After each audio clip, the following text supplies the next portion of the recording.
Matthew here from MiniWarGaming.com, bringing you another Beat Matt Batrep. We work so you can play. MiniWarGaming's Beat Matt Batrep. Today, Spencer has challenged me to a game of Warhammer 40k, and I get to play against the new Tau. I haven't done that yet, and so I will be using my Tyranids because I like my Tyranids. They're my favorite. Fun. Yes. And I think against Tau, that'll make for an interesting game. We're going to be playing on the new board created by Greenleaf Terrain, so I'm really excited for that because I haven't played on this yet either. So lots of new stuff. New Tau, new board. I've never played against Spencer. You're from Chicago. Yep. That has nothing to do with anything because I think I've played against people from Chicago before. That doesn't matter. People from everywhere, really. That's true.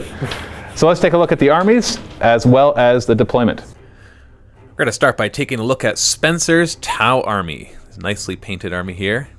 Lots of blue with a big riptide back there. We got Commander Farsight here with the big old sword and his bodyguard of 4 guys. They got tons of shots. I think they're like 16 or 18 shots amongst all of them. We've got 3 full squads of fire warriors. I think they're all upgraded with sergeants as well. Then we got a squad of stealth suits. And a squad of crisis suits, all with missile pods. And of course the star of the show is the big riptide with the ion cannon and plasma stuff. And we've got 2 hammerheads with ion cannons. Ion cannons are just so awesome for hammerheads that that's what you should bring, especially if you're playing against Tyranids. Now let's take a look at my Tyranids. I decided, since I'm going against a new Tau, I want to try some new stuff. Or not some new, but stuff I don't normally take. But here's stuff I do normally take. We're going to be doing 2 Tervagons here. So these are normally Tyranid models. I've got some Tervagon models on the way. These are Yumgarl Gene Stealers, which I haven't brought in a very long time. And we got 2 squads of Gargoyles, which I also haven't brought for a while. So I just wanted to bring some variety here.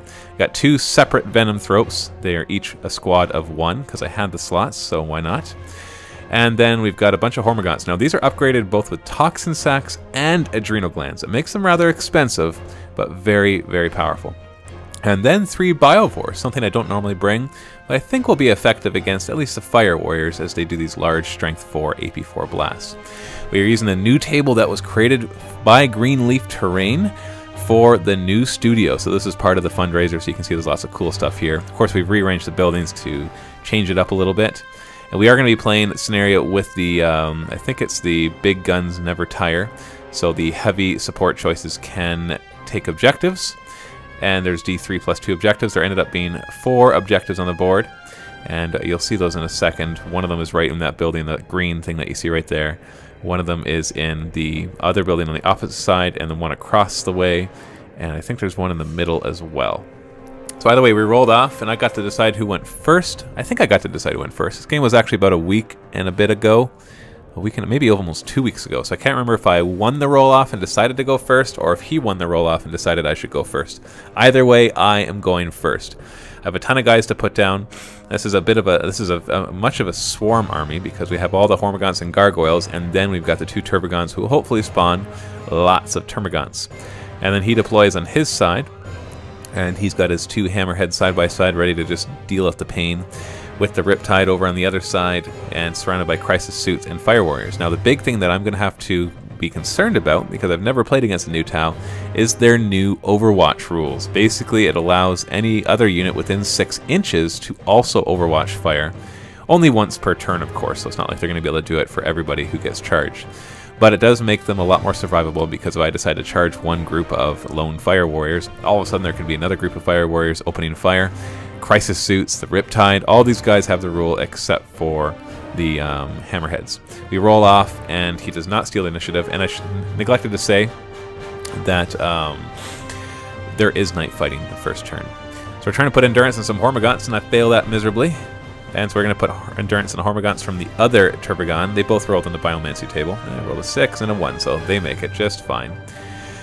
And then the Gargoyles are just going to fly up either flank. If they can get to the opponent, great. Otherwise, they'll serve as a distraction unit. They're not very survivable. You know, Strength 3, Toughness 3, a 6+ save. And because they're so fast, they end up, you know, some of them will be out in the open. I could hug cover, but I need to get over there as fast as I can. If I just kind of take my time going across the board, then he'll pick me to pieces. Or pick me apart, whichever you want to look at it. Instead, I have to really just work on pushing everything across from him. He chooses what will die, and then I just have to work with whatever's left. The river is difficult and dangerous terrain, but the Hormagaunts do have move through cover, which means they will ignore the dangerous part, but they still have to roll. These ones also rolled their run. You can see it's kind of a hard thing to move as they're all underneath the table right there. But it is cool when you step back and you see them running along underneath the bridges there, which you'll see later on. So they're all moving up. It's just basically turn one for the Tyranids is going to be a lot of moving up and running and spawning Termagants. The only real firing is going to occur from the Biovores, who will have a good chance to try to do some damage when they lob their spore mines across the board over at the Fire Warriors. So we'll see what happens there. So we're going to spawn. The first one spawns. 10 does not roll doubles, so that's a good start. 10 is not a bad number. It's about average, and not rolling doubles is good. Basically, an average Tervagon, if you work it out mathematically, they should each spawn around 20 because there's a 50% chance that they'll roll doubles, and on the average roll is 10.5. And so if you had 2 Tervagons, then the very first round you would expect to spawn 21 between the 2 of them, and one of them should no longer be able to birth. And then the next one after that should be able to spawn 10.5 more, and then has a 50-50 chance of continuing to the next round. So if you take the 10.5 from the next round and make it 50%, you can get your statistics. So that adds another 5, or you can make it kind of around 16 between the 2 rounds. And so that brings us up to 21 plus 16 is 37. You divide that by 2 for how many Tervagons there are, and that's just shy of 19. So you should see your Tervagons, if you have at least 2 of them, spawn around 18 or 19 Termagants each. I know that was a lot of math hammer there, but it kind of allows you to see their value. See, this one rolls very poorly, rolled 7, and on top of that, it's not just 7, it's also doubles. So already I'm performing a little below average here.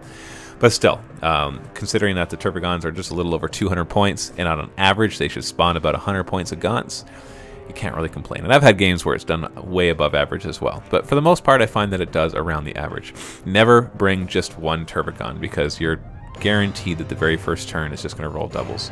It's just the way fate works. It's kind of nice now that the Biovores are no longer heavy weapons, that they can move up and still fire. So that's very, very useful. And then in the shooting phase, unfortunately, roll some bad runs, and the gargoyles don't get to move very far. But, whatever. They'll provide some distraction fire from him. And the other monster Tervagon is moving up here. This one got Iron Arm, I believe, and the other one got Warp Speed. I wish they both got Iron Arm because it basically makes them almost invincible. But, it's okay. It makes for an interesting game to have them with different psychic powers. Venom Throats move up to provide as much cover as possible, giving a pretty much a 5-up cover save to every unit within 6 inches. And it's not model, it's units. You just have one guy from your unit within 6 inches of it, and it will provide that 5+ cover save to everything in that unit. That's a big deal, considering that all the new cover rules are model by model. All right, Biovore opening fire on the Fire Warriors here, and it does scatter. Now it is reduced by ballistic skill because I can still see them, but it is far enough away that I just dropped 3 spore mines right in front of them. So that's not a very good turn 1 for the shooting for the Biovores, but it does give him one other distraction, although he could just drive over them with the tanks and they'll automatically explode and not really dealing any damage to the tanks. The tanks shuffle a little further back because they don't want to get too close. The Riptide moves over, and it's got its jump packs as well. And then the Hammerhead is now targeting the Venom Throat, because if he can destroy that, he can get rid of the cover, and that would be awesome. So it's firing. There were snapshots in there with the other weapons, but we rolled them at the same time. And he does kill that first Venom Throat, giving him first blood. So already the score is 1-0. And then the other one opens fire on the Hormagaunts and just tries to do as much damage as possible. And I've lost my cover save, which is too bad, but he does drop the template down there. We're going to see how well it does. And it gets a direct hit. So that's a lot of Gaunts hit. And I do have a 4-up cover because he is firing through some ruins. So he only is able to destroy, it looks like 3 Hormagaunts, and that's it. So the Fire Warriors are then taking a long shot at the Tervagon because he's pretty much their only target. They're not going to be very effective at hurting it, but they might as well fire at something. He does have a 3-up save, though, with his armor, and he fails that. So he's down to 5 wounds, so that's not bad at all. Then trying to kill these gargoyles before they're in their base. They are going to get a 4+ cover save through the ruins, but there's going to be a lot of shots coming from those stealth suits. So here's my 4+ cover. And I do make a little more than half. So it's a little higher than statistical. I think I made 6 out of 11. So not too bad. But you can see that the gargoyles are just dropping very, very quickly. He realizes he made a mistake. Should have fired the fire warriors first, because then more of them would have been rapid fire range. But it doesn't really matter, because actually it does. He only kills 1 gargoyle because of that, so he would have had twice as many shots probably. So the other fire warrior group are then going to open fire and try to deal as much damage as possible. They do get 5 wounds, and I have a 3+ cover because of night fighting against them, because they're far enough away, and still 2 of them die. And then the Riptide is going to fire over into the Hormagaunts. He's basically just trying to deal as much damage to the forward guys as possible, because those are the ones who will get to him first. So he's got to hold back the endless swarm before they get to him, because if I get to close combat with him, especially with the Hormagaunts, his guys will die. Even the Riptide. The Riptide can't stand up to the Hormagaunts because of their poison, and their adrenal glands will help out there as well. And so the crisis suits are firing all the way across. These gargoyles are actually, turns out they're out in the open. Did we forget our cover save though? Yeah, I think, unless those missile pods ignore cover, I can't remember, but we did forget the Shrouded at least. So they should have had a 5-up cover. But it doesn't really matter. We're going to see if they run away, because they are out of synapse now, and they do run. And they book it back 11 inches. They go 3d6 because they are jump infantry, and so they're pretty much out of the game because there's no synapse nearby. And even if they do regroup, there's only 2 of them. They only move 3 inches when they do regroup. These ones fall back as well, 13 inches. I think that takes them off of the board. No, it doesn't. They're just 1 inch away from the end. So in the first turn, he manages to knock back those 2 gargoyle squads. He's doing his assault jump pack stuff, just to get his guys further back, just to make sure he does not get into combat prematurely. He just needs to stay back as long as possible. He has no idea where the Umgarl Gene Stealers are coming in, but if you're attentive, you might be able to guess. So there's still tons of Tyranid stuff on the board, even though he inflicted lots of damage. It took off lots of gargoyles and a bunch of Hormagaunts and some Termagaunts, and so he's doing well so far. That was a good, solid round of shooting for him. He'll have at least another round of shooting before I get some guys into close combat. So the question is, do the Umgarl Gene Stealers arrive on a 3+? Yes, they do! And I chose the building that the stealth suits are in. Now you have to choose this before the game, and I had chosen this one because there was an objective on it, so why not? And then the Tervagon's going to cast Iron Arm on himself, and he fails! That's a big deal because he's out in the open, and he really needs the extra strength and toughness, and it will not die.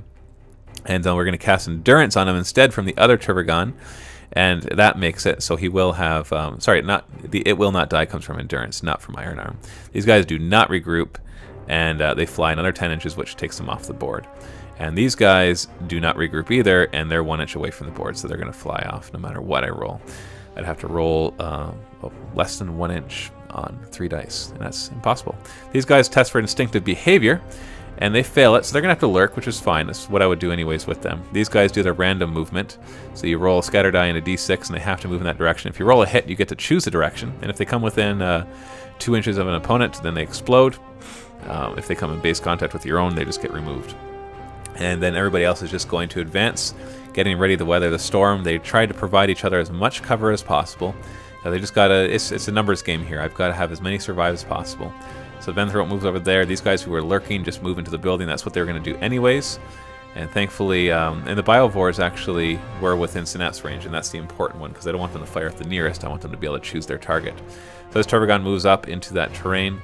And this one can continue spawning, and it rolls 14. So it's a nice, healthy number, but unfortunately there's a double in there. So that's all the Termagants I will be spawning. So how many is that in total? 14 plus 7 on the other one, so that's 21. Plus, what was the very first one? I'm trying to remember now. It was 10, so it's 31. So I got below average. The average for these two should be 38, but still 31 gaunts, can't complain about that. So now we're targeting the Fire Warriors all the way across because they're going to be able to provide Overwatch cover fire for those stealth suits who are about to get charged. So I want to hit as many as possible. So it scatters over, and but it's still good. It hits the other ones, and we do the barrage ones as well, and it wraps over there. And this one I am going to have move over and hit these guys over here. And so we hit a good number of them. First we're doing the one against the stealth suits, nothing happens. Then we do all the hits against these guys. And this will ignore their cover because it's barrage, and the center was right in the middle of them. And it ignores their armor because it's AP 4. And so now we're going to see how many of these die. Only 2 from the other squad die, but I pretty much destroyed the entire other squad. There's one left. He's going to make his morale check to see if he runs, and he fails it, and he will run off the board because he's like 2 inches away from it. So he's gone. So they actually managed to destroy that entire squad, which is perfect because that's a lot less Overwatch fire. and it's probably the one that would have the least amount of cover saves against those Young Grail Gene Stealers. And those Gene Stealers need to get into combat with those stealth suits in order to kill them. Start clearing out that corner there. Everybody else is running because they are not in assault range, and so we're just getting as far forward as possible to provide him so many targets that he can kill all he wants, and there'll still be lots of guys left over. These guys only roll a 1 for their run, which is okay because they don't really have any targets. So these guys are going to charge in. They do take some Overwatch fire. Lots of 6s there. And but thankfully he only gets 4 wounds. I do have a 4+ save, and I'm very lucky, and I make 3 out of 4 of those, so only 1 Gene Stealer goes down. The Riptide then fires in. They will have some good saves against him as well because they are through the ruins, so it'll be a 4+ cover and a 4+ armor against anything else.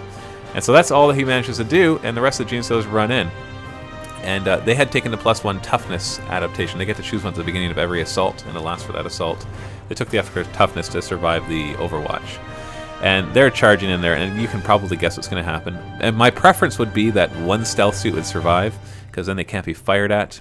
But, you know, with 3 attacks each, strength 4, rending, it's just, you know, not going to happen. And that doesn't. He runs, and he rolls a 5, I roll a 4, and I'm way higher than him for his initiative, so I do overrun the last 2 guys.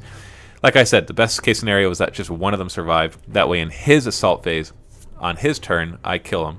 And then I get to charge the next guys, but now they're open to being shot at. But still, they killed that stealth suit squad, and they are going to provide a lot of distraction. So his reserves, his commander does come in. He gets a deep strike without scattering. That's the upgrade that he has. Or a warlord trait. I can't remember if it's an upgrade or a warlord trait. Riptide is going to come over and start dealing with these Gene Stealers along with these Fire Warriors because they know that that's a huge threat to them because they're right there. He's moving his Fire Warriors up. I think he's planning on eating the 1. And so actually the 2 of them explode. And he doesn't take wounds from either of them. So he's very lucky because those are Strength 4, AP 4. So they wound on 3s, no armor saves whatsoever. Crisis Suit's moving over. He really wants to deal with the Gene Stealer threat and make sure that they are taken care of. These ones get 18 shots into the Turbogon. And they're going to hit on 4s and wound on 4s. They're nice Strength 6. It would have been a lot harder if Iron Arm was on. And I fail 2 out of 4 of those saves. Oh, sorry, Feel No Pains. So the Feel No Pain is actually what's saving him right now because I made 2 out of 4 right there. And then he's firing with the rest of his Fire Warriors into him. I have a 3+ armor save, and then I have a Feel No Pain, which I fail. So I am down to 3 wounds. Not looking good for this Turbogon, which is my only synapse on this side. Hammerheads are firing their ion cannons in. They hit on 3s, and there's some guys that ignore cover as well. And unfortunately, he doesn't roll very well and only gets a couple saves, or a couple wounds. And I make my armor save, and I do not make my Feel No Pain on the other one. So he's down to 2 wounds, so almost dead. This would be a Warlord kill as well, because he is the Warlord. The other Hammerhead fires at him, and I think some of those are twin linked there. Yep, there we go. And fails to wound with the 1, and only gets 1 wound with the other, and I make that save. So so the Turbogon is still alive, not done firing, but still. The Riptide is then firing into those Gene Stealers and rolls horribly, and only gets 0 wounds. You know, that's not very many wounds for a Riptide against Gene Stealers, so he failed miserably, and that's not good. Rapid firing with the Fire Warriors, though. He only gets 4 wounds, but I fail 3 out of 4 of those cover saves. So that's a little bit of luck turning in his favor, but still, I've got a lot of guys still there. Crisis Suits are really trying to take down that Turbogon, so they all fire, but once again, really failing his rolls this turn, this is the vital turn, and I make all my armor saves. And so this is not looking good. It's actually looking pretty desperate for him. He's going to do his assault jump, moves back. That Turbogon still has 2 wounds, but more importantly, it soaked up the majority of the army's firepower. And look at how many Hormigons are still alive.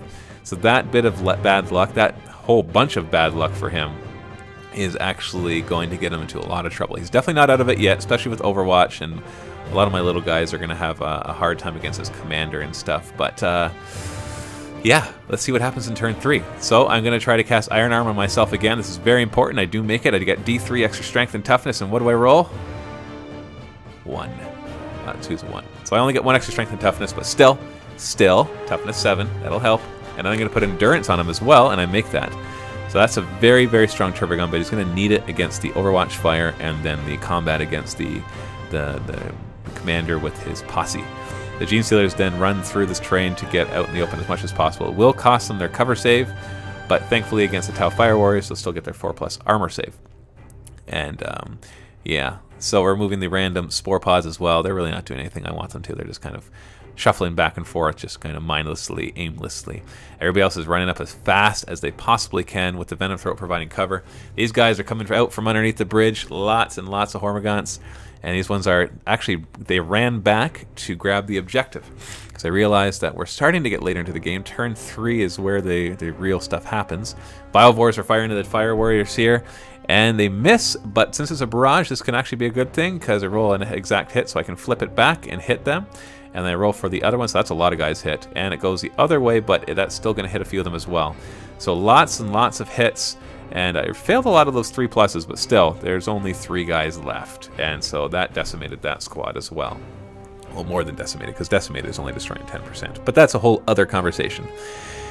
And that was something firing, wasn't paying attention. Doesn't really matter, nothing died. And the Termagants are moving up, Termagants moving up. Things are running, these guys are running to grab the objective back here. The real problem is that I only have the 2 Synapse creatures, so that can be a problem, but we'll see. So Gene Stealer's going to run in, we got some Overwatch shots, the Crisis Suits first, I will get cover against those, thankfully. Hitting on 6s, only 1 hit and 1 wound, and I do get a, nope, I think that one ignores cover. That's probably what happened before with the whole stealth and strata thing. The Riptide fires and hits another one, kills another one. There's only 2 left. And then we got all the rapid fire shots from the Tau Fire Warriors, and they get massive hits. And then do 3 wounds, and I make 2 out of 3 of those. So I have 1 Gene Stealer left, who has to roll 7 to get there, and he makes it with an 8. So he killed, I think, 3 or 4 of those remaining Gene Stealers with the Overwatch shot. So can you imagine if he had managed to kill a couple more Gene Stealers last turn, that would have made all the difference in the world. And this Tervagon declares his charging and loses 1 wound from the Overwatch shots, and he gets his impact hit from the Hammer of Wrath and fails to do any damage. Or no, sorry, damage is 1. But his commander gets to go first because he's higher initiative. Actually, they're all higher initiative, I believe. And does not wound me. And then he gets all his other guys attacking as well, hitting on 4s, and I think wounding on 6s as well because I'm toughness 6, and then nobody wounds me. So I'm going to hit him back. I'm going to smash him so I get up to strength 10. And I get D3 extra attacks from my Crushing Claws. So I do 3 wounds. 4 wounds, because I have poison as well. So that means 4 insta-kills. And he has a special rule that lets him automatically pass his Lookout Sirs, so he just passes them all off. And he makes his leadership. Double 1s is what he needed to stay in that combat, and he made it. And I did not regain that wound from It Will Not Die. But still, destroying his whole group there was a big, big deal. Really, if he had killed that Tervagon, just think of the possibilities of what those guys could have done. So I only kill 1 Fire Warrior with the Gene Stealer who charged in, and the other ones get to strike back. They're not that strong, but that's a lot of attacks. We do get 2 hits and 1 wound, and I have a 4+ save, which I fail, which really sucks because that would have tied up their shooting. But I really can't complain because things have been going pretty well for me. He makes his leadership test for those guys, which we forgot. And this combat we also forgot as well. Because we're not playing a tournament, we always allow things even if they're a little out of order, such as psychic powers and stuff like that. So for all you who are like, hey, that was out of order, just remember that we do it for everybody. Just that's what we do. It's friendly, it's fun, it's the game. It's fun, it's a game. And I go in there and I wreck the vehicle with all my glancing hits because these guys had adrenal glands, which means they're up to strength 4 on the charge. And that is another victory point. So now we are on to Tau turn 3, where he's got to do a ton of damage in order to not get overrun. So he's moving his guys carefully into position to try to gun down as many, because these guys, look at that, they're like 6 inches away. I'm in close combat next turn, no matter what. Now, he gets to determine what makes it to close combat by choosing his targets and then hopefully rolling really well. He's moving up to start to secure this objective because we are in turn 3, and so we might only have 2 turns left. So here, these guys are unengaged because they blow up the vehicle, and you don't engage the vehicle anyways, and so he's going to rapid fire, or fire with his tank into them. Riptide is then going to open fire. He has his plasma and then his big old blast thing, and the blast gets a direct hit, hitting lots of guys. Looks like we got 5 Termagants and I think 1 Hormagant, and so he kills 5 of those right there, and none of the Hormagants because they made a cover save from the guys in front of them. And then shooting at the other ones as well, he gets 2 wounds, killing 2 more Termagants. So then the Fire Warriors are going to fire at these Hormagants. You can only see 6 of them because the rest of them are down below. But still, just be able to knock down those 6 would be very useful to him. And he only gets 7 wounds, and I do make 1 save. Oh, it looks like 6 wounds, and I made 1 save. So 5 of them out of 6 go down. Then these Crisis Suits are going to fire at these Hormagants, really trying to whittle them down so they can't do more damage to his other Hammerhead. Because a Hammerhead could still be used to go up and contest or grab an objective, as this is the big guns never tire. Then he's firing at these guys who are out of line of sight, but he's using the missiles or whatever the drones have that they can fire at things out of line of sight and ignores cover. Then the big fight. You've got the commander attacking, and we roll for his fear first because we forgot that last time, and he hits on 3s. He gets 3 hits and wounds on 6s, and he gets 1 hit or 1 wound, and I get my feel no pain.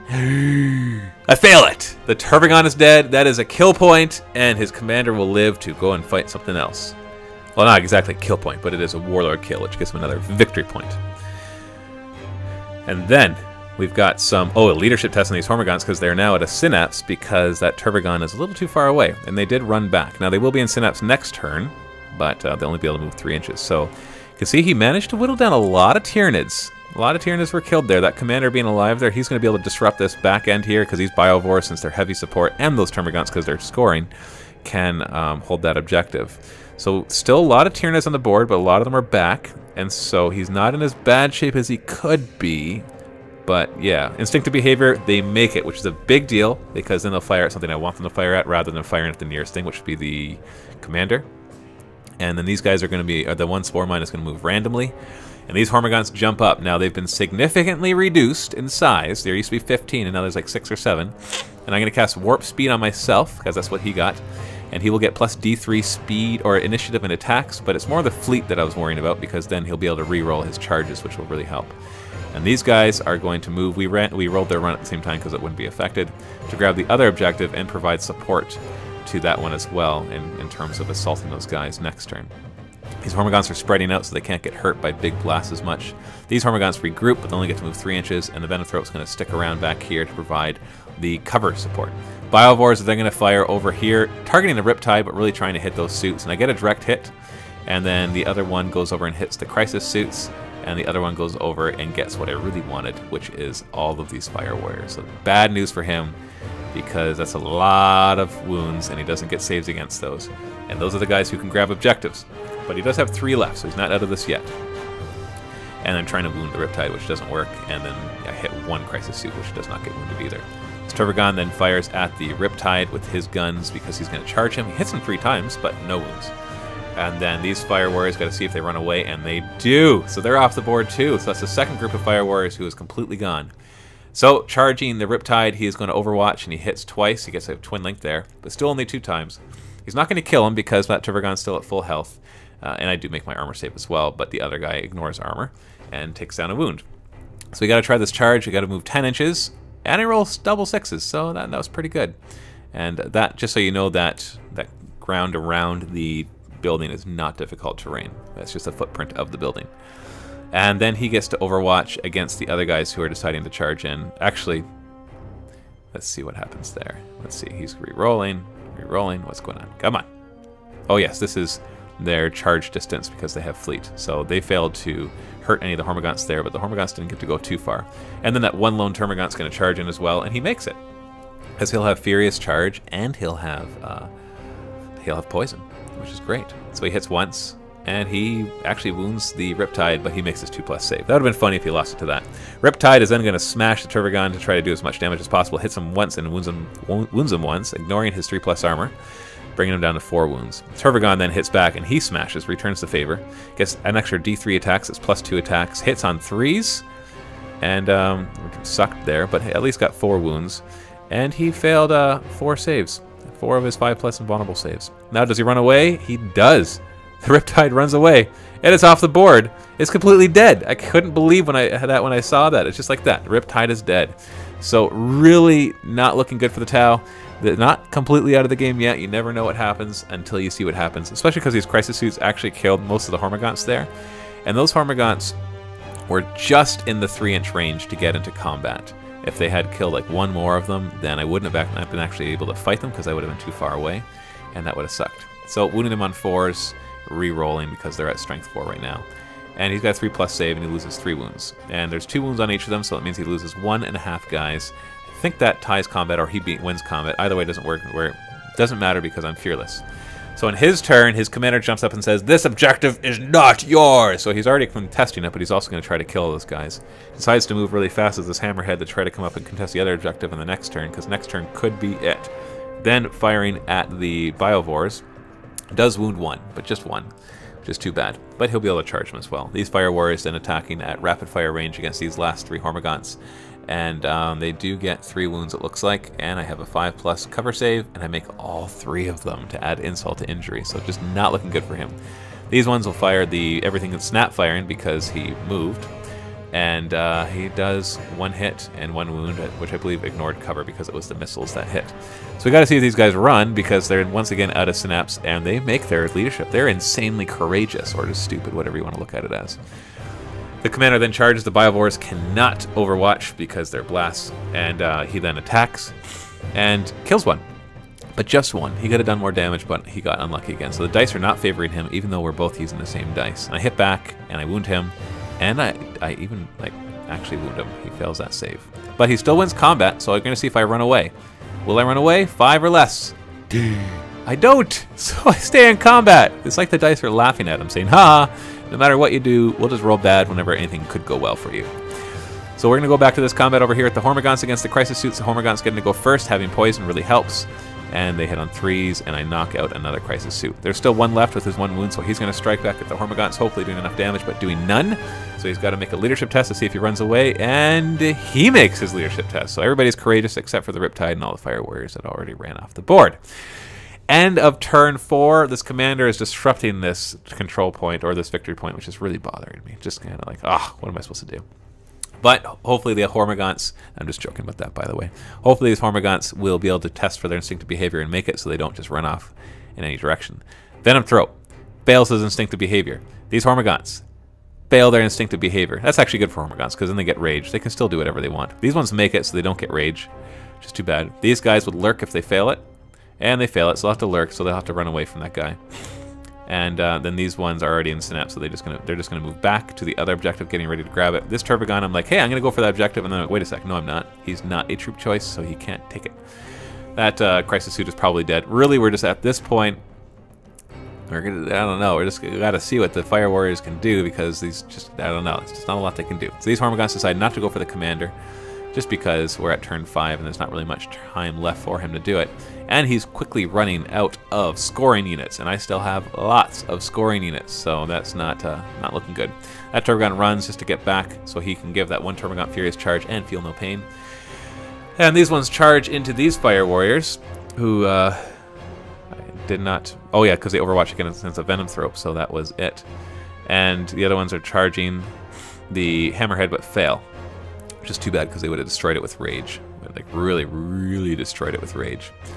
And so now we're into this fight right here with these Fire Warriors. The Hormagaunts managed to kill 1. The Venonthrope doesn't do anything because he rolls 2 2s. And the Fire Warriors get to go next, and they get 2 hits and 1 wound. I got 6+ save though, and I fail it. So that's tie combat. But this Crisis Suit is targeted next by all the Hormagaunts, all hits. And 4s to wound, and he's got 3+ save. He's got to make all of them, and he fails 3 of them. So that Crisis Suit is gone. And then the commander is going to attack these Biovores, hopefully get a moral victory by killing them. He gets 2 hits only, though, so he can't. But they might run away. 1 wound, so another one dies. I get to strike back, hitting on 4s. I hit, wounding on 4s. I drop the die, and I miss. So I got to see if I run away. Once again, I have to roll 5 or less, and I make it! So sad. And he calls the game saying, you know what? Yeah, I'm dead. So, thank you for watching this battle report. If you want to watch another battle report against this guy's friend, against Spencer's friend, we play a big game of Eldar versus Tyranids. And it's the new Eldar and some new cool stuff, including a new Swarmlord unit. But you got to be a Vault member to watch it. But you can join the Vault for free for 7 days by clicking the link below. And you get instant access to the battle report after you sign up for that. Also, there's a post-game show for this video, which is also in the Vault. And there's tons of other battle reports and painting tutorials and everything else. So make sure you join the Vault. It helps support us. It allows us to make more videos and be able to expand our business to make even more videos and cover even more games. So click the link below for a 7-day trial. Thank you very much for watching, and happy wargaming.